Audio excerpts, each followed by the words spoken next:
Feliz por ter mais uma oportunidade de viver com você através do Falando ao Coração, uma meia hora de fé, de esperança, de alegria e comunhão. Vamos fazer no programa de hoje o nosso encontro com Deus, o nosso momento de devoção, o nosso culto a Deus, não esquecendo que buscar a Deus diariamente deve ser vivido como uma necessidade de nossa vida espiritual. Assim como você tem a necessidade para o seu corpo físico e você alimenta todos os dias este corpo para que você seja forte, seja saudável, nós precisamos também preocupar com a nossa vida espiritual.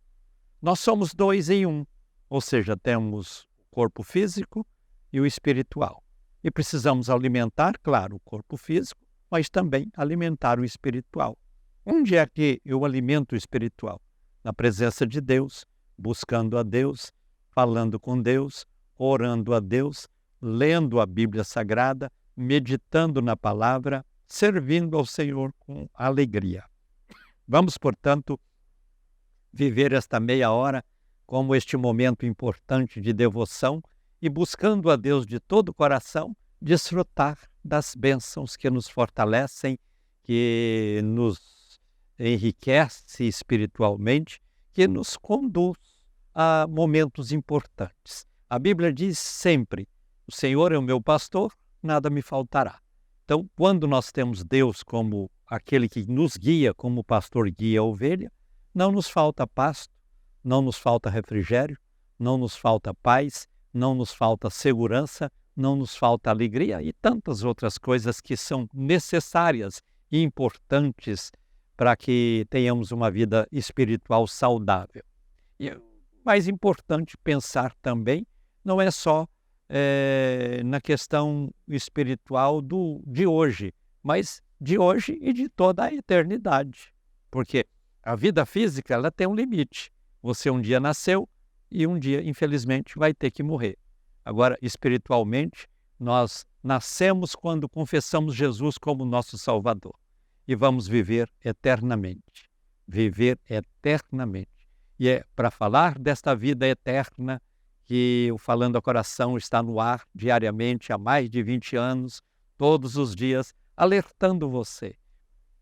Durante o programa, que dura meia hora, eu quero orar com você e faço duas orações. Eu quero compartilhar com você bênçãos através da mensagem que eu vou meditar, extraída da Bíblia Sagrada.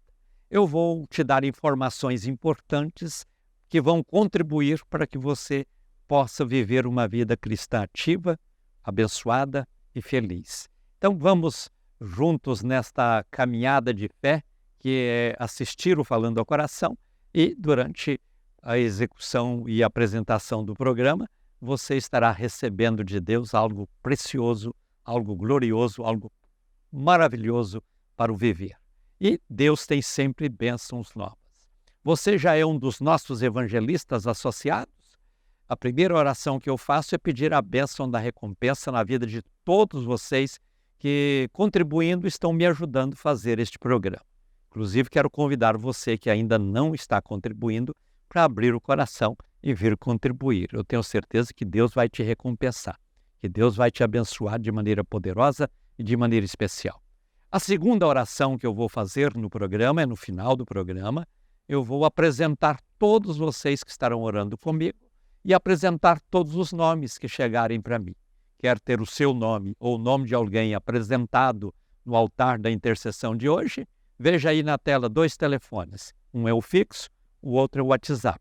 Se você tem o WhatsApp, manda uma mensagem por escrito. Se você quer tornar-se um evangelista associado, diga: eu quero também contribuir com o programa. Alguém vai entrar em contato com você. Se você quer colocar o seu nome ou o nome de alguém no altar da intercessão, passa esse nome ou essa lista de nomes e nós vamos orar e Deus vai operar de maneira especial na vida de cada um. Se você tem uma outra demanda, precisa do endereço da igreja para que você possa viver conosco aqui os cultos, a programação da igreja, qualquer coisa, você pode fazer isso através do WhatsApp ou através do telefone fixo. No telefone fixo está sempre atendendo no horário de funcionamento da igreja, quase todos os dias, de 8 da manhã até 10 da noite. mas nos dias que não tem culto é sempre das 8 às 18, esse telefone está à disposição.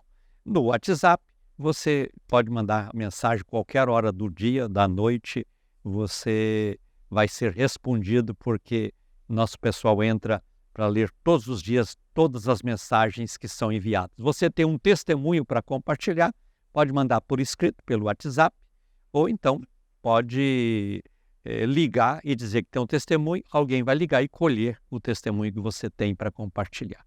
Mas tudo que você fizer a favor do Falando ao Coração, você está me ajudando nesta obra que é evangelística e missionária. Eu conto com apoio e ajuda de todos vocês, por isso eu peço as contribuições, peço as orações, peço a divulgação do programa. Inclusive, você que às vezes não tem condições de assistir na televisão, você entra no YouTube, assiste lá, mas não deixa de inscrever no canal para a gente aumentar o número de inscritos. Isso valoriza o programa.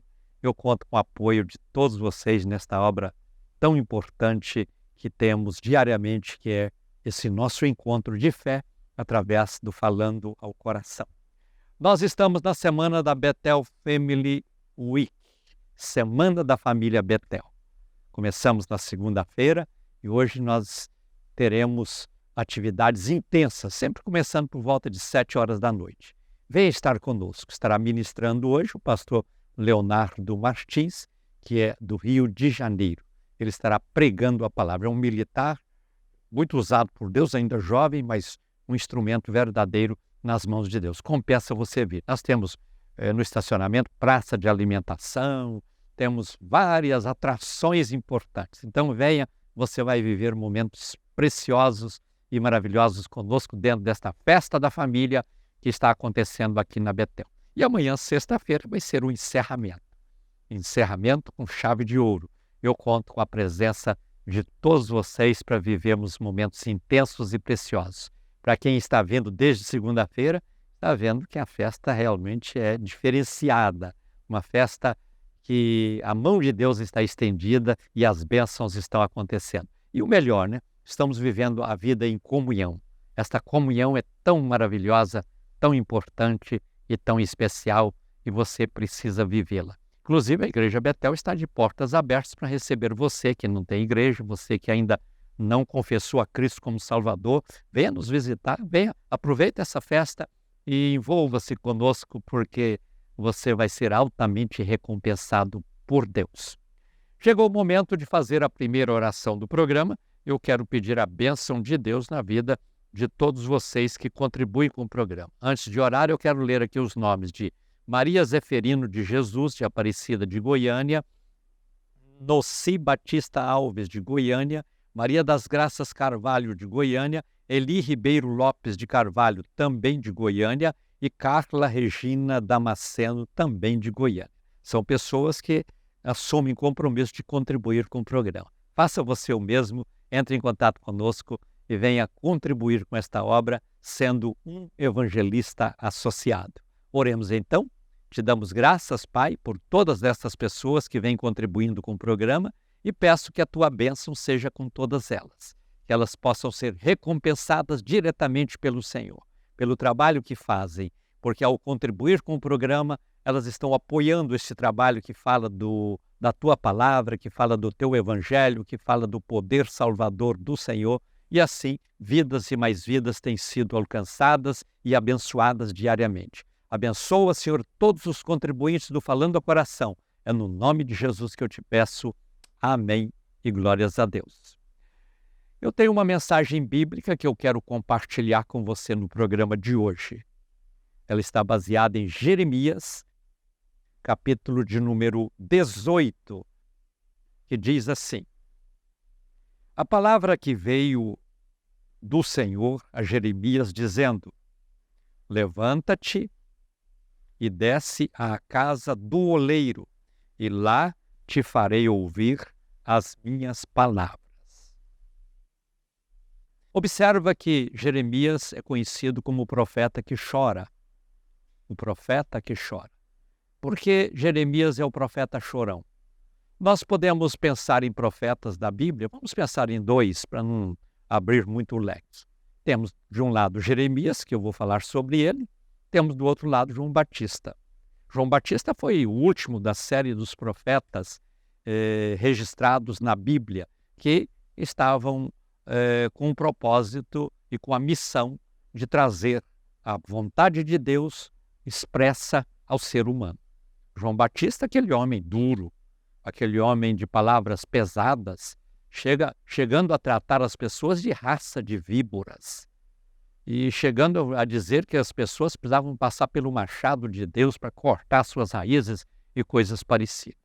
Então esse é o profeta, o ministério do profeta. Tem muitas pessoas que exercem o ministério do profeta nos dias de hoje. São profetas ou profetisas e que falam a palavra de Deus. Mas nós observamos que Jeremias, ele era um profeta, mas que antes de ser profeta, ele é filho de um sacerdote. E normalmente um pai sacerdote quer que o filho seja também sacerdote. E Jeremias foi treinado, Jeremias foi influenciado, Jeremias foi sugestionado pelo pai, porque era uma família de sacerdotes, para que ele pudesse ser também um sacerdote. Desde criança, ele ouvindo o pai, vendo o pai no ministério do sacerdócio, ele estava ouvindo do pai dizer, você vai ser um sacerdote também. E ele cresceu naquele propósito, ser um sacerdote. De repente, Deus chega para Jeremias, que seria um profeta, e diz para ele, que seria um sacerdote, e diz para ele, eu estou te chamando não para ser um sacerdote, mas para ser um profeta. Muito diferente. O trabalho do sacerdote é colocar-se no lugar do pecador.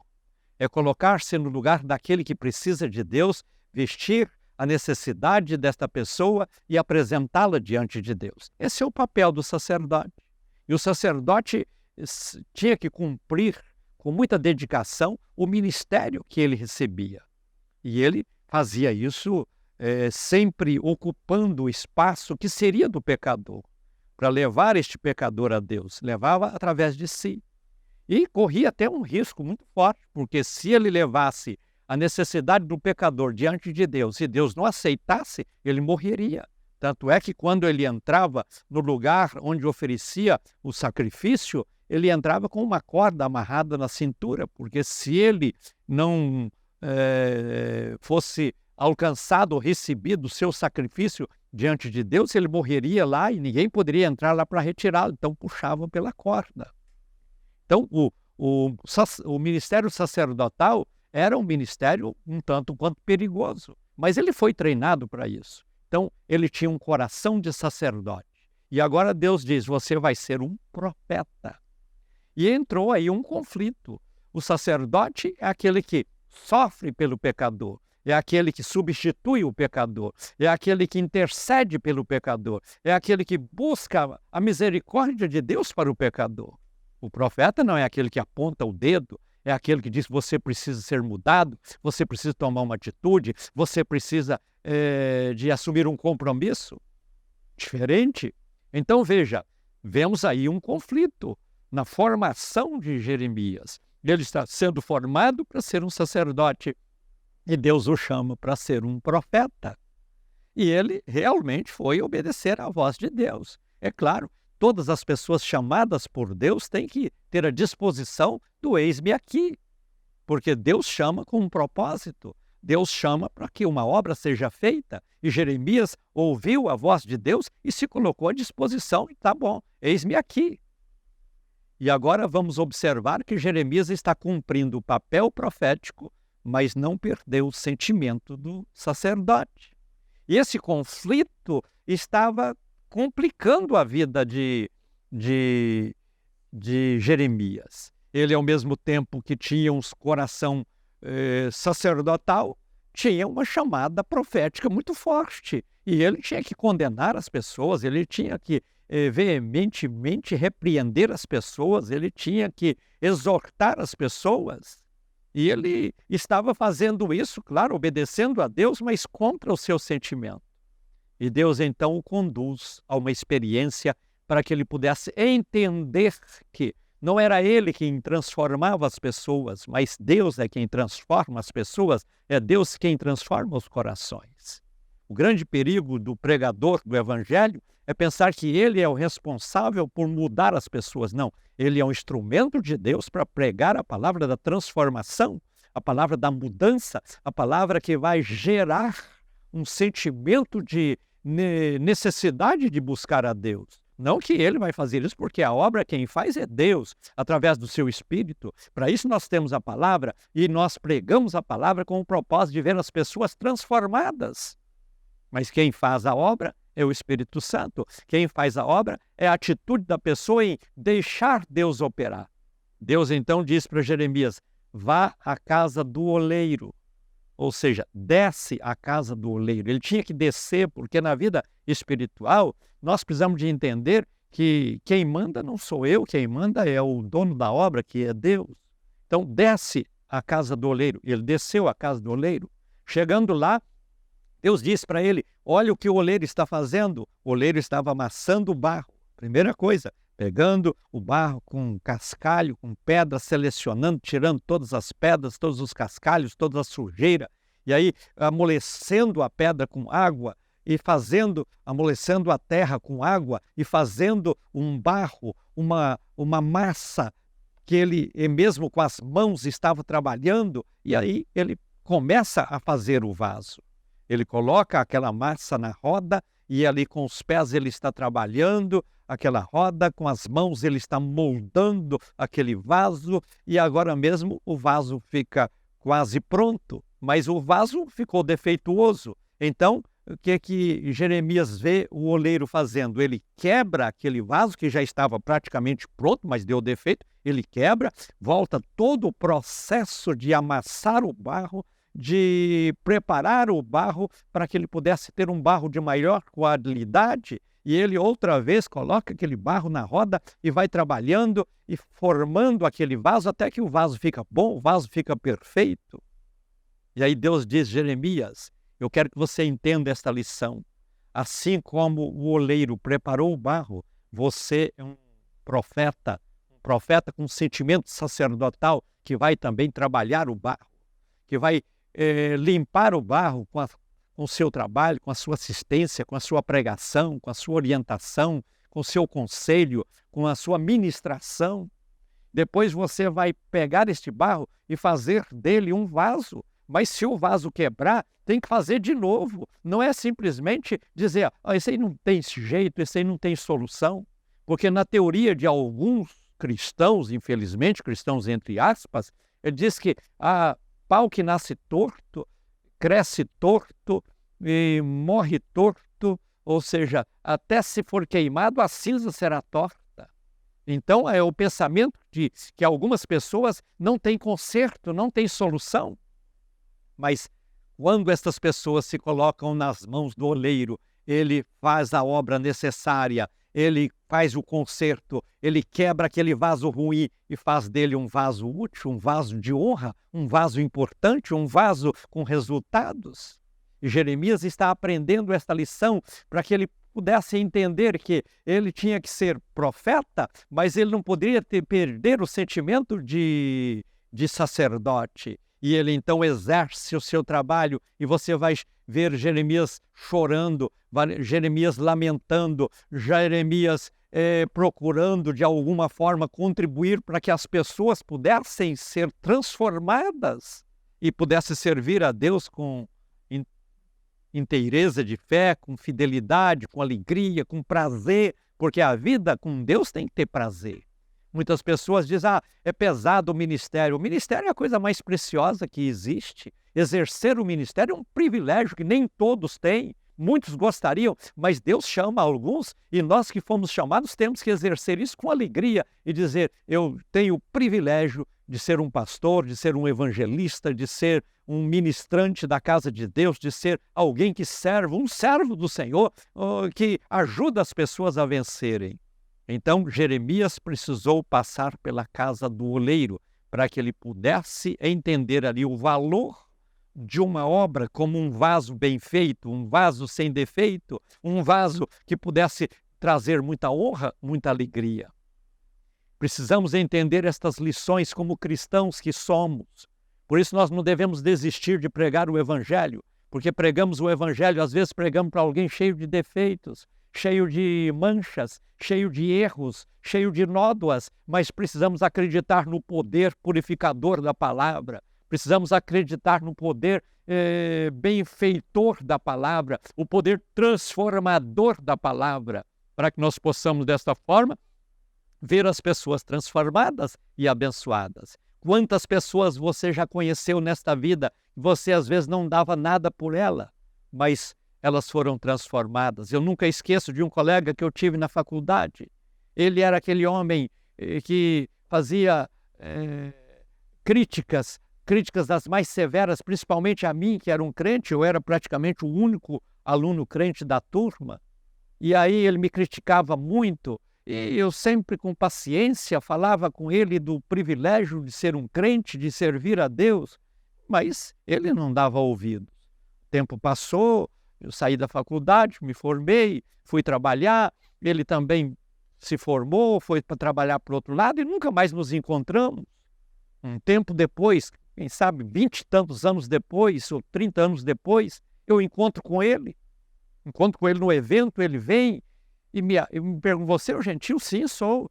Lembra de mim? Foi claro, lembro. Disse o nome dele. E ele disse: eu quero te pedir perdão. Eu disse: por quê? Não, porque quantas vezes eu te critiquei porque você é crente? Quantas vezes eu zombei de você porque você é crente? Quantas vezes eu fiz chacota de você porque você é um crente? Mas eu quero te dizer que Jesus me encontrou, Jesus me transformou e hoje eu sou um crente.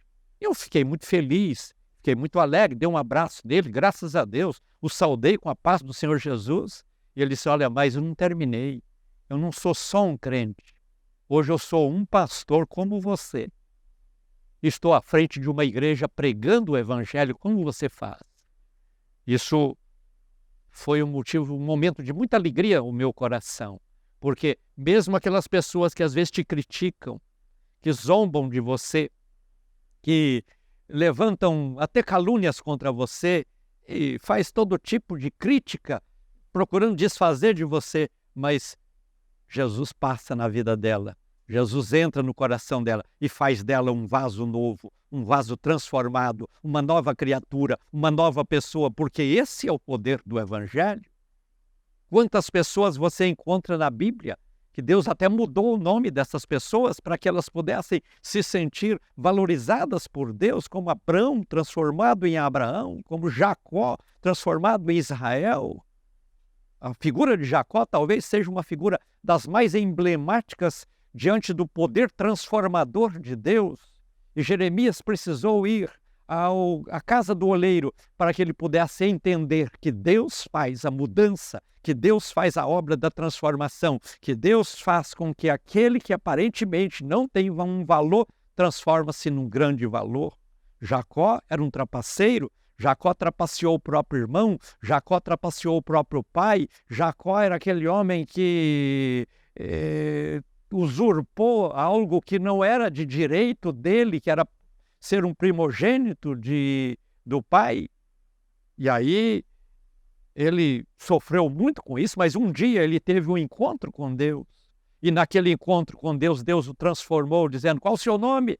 E ele disse: meu nome é Jacó. Ele disse: a partir de hoje, você não vai ser chamado mais de Jacó, mas você vai ser chamado de Israel, porque você vai formar uma nação, cumprindo o ministério que deu ao seu avô Abraão, ao seu pai Isaque, e aí Jacó passa a ser Israel, e até hoje nós temos essa nação de Israel aí, que é uma nação de grande sucesso no mundo. Então veja, nós precisamos de entender que o Evangelho transforma as pessoas, por piores que elas sejam, por menos avaliadas que elas sejam, nós vamos vê-las transformadas aí, vamos mudar a avaliação sobre elas, vamos vê-las transformadas em uma pessoa do bem, uma pessoa que realmente cumpre um papel, porque Deus faz com que o vaso defeituoso seja quebrado para fazer dele um vaso novo, e nós precisamos entender esta lição. Então, o Evangelho é poder de Deus para a transformação de todo aquele que crê. O Evangelho é o recurso de Deus para fazer das velhas criaturas dominadas pelo pecado em novas criaturas, onde entram como vencedoras de todo o mal e vencedoras de todo o pecado. Assim como Deus transformou Jacó em Israel, assim como Deus mostrou através daquele vaso quebrado que o vaso pode ser feito de novo, Deus quer fazer isso na vida de cada pessoa, seja você quem for. Deus quer fazer de você uma nova criatura. Deus quer fazer você uma pessoa do bem, uma pessoa de paz, uma pessoa cheia de amor, uma pessoa que possa ser útil à sociedade nas mãos de Deus. É hora de nós abrirmos o coração e dizer: Senhor, eis-me aqui. Faça de mim um vaso novo, porque eu quero ser bênção, eu quero ser útil, eu quero ser instrumento nas tuas mãos para abençoar e transformar muitas vidas. Deus quer. Basta você querer e a obra será feita e você será um vaso novo no nome de Jesus. Chegou o momento de orarmos juntos no altar da intercessão. Momento de fé, momento de comunhão, momento de unção. Oremos com muita alegria e com muita fé. Senhor Deus e Pai, estendo a minha mão ungida no vídeo para ministrar sobre todas essas pessoas. Olha, Senhor, para cada pessoa que ora comigo. Olha, Senhor, para cada pessoa que está sendo apresentada nessas listas diante do Senhor. Alcança-as onde elas estão e manifesta na vida delas o teu poder e a tua graça.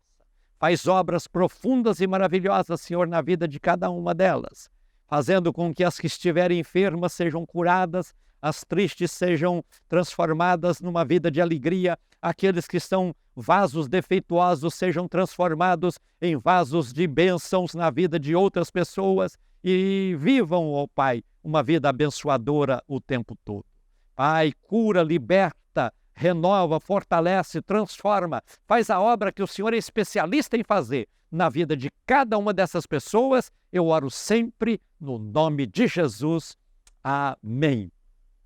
Estamos chegando ao final do Falando ao Coração de hoje. Quero agradecer a todos vocês pela honrosa sintonia. Se Deus nos permitir, nos encontraremos no próximo programa. Deixo com vocês um abraço ungido. Fiquem todos na paz do Senhor Jesus. Espero vocês hoje, quinta-feira, aqui, a partir de 19h, para o penúltimo trabalho, penúltimo culto, penúltima reunião da nossa Semana da Família. Semana da Família Betel. Ter você conosco será um privilégio. Agora, encerrando, diga comigo: a vitória é nossa pelo sangue de Jesus.